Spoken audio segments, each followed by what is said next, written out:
as it would happen, Sargent Shriver would get his moment in the sun in 1972. That was the year the Democratic presidential ticket, George McGovern and Thomas Eagleton, would self-destruct with the revelation that Eagleton had battled manic depression for much of his life, had been hospitalized for it, and had even undergone electroshock treatments. He had to drop out of the race. It was then that the party turned to Sargent Shriver.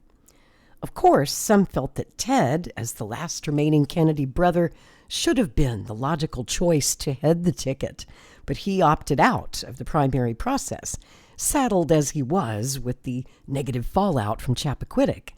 His absence left the field wide open for McGovern at the Democratic convention. Though he was an effective politician in the halls of Congress and on the floor of the Senate, McGovern was a dour, colorless candidate. He needed that old Kennedy magic, that much was certain.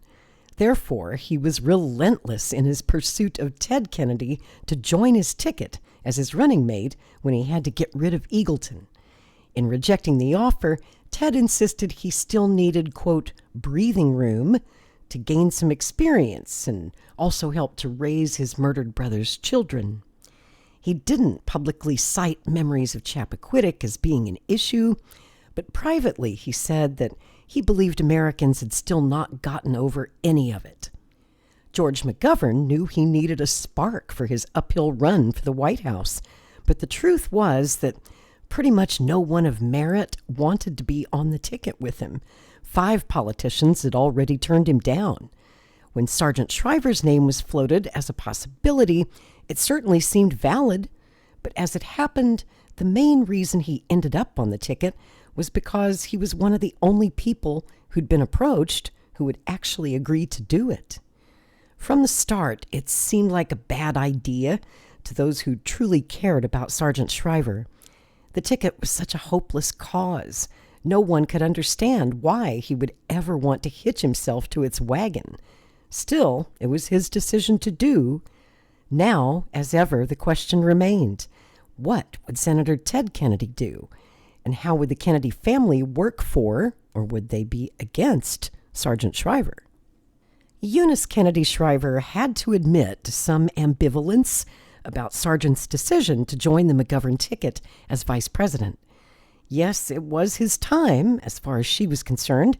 It had been his time for many years. But was this particular race worthy of him? It was all so troubled and hopeless seeming. She wasn't certain he should even be involved in it. In fact, she felt just barely inspired enough by it to appeal to Ted to please stay out of Sargent's way this time.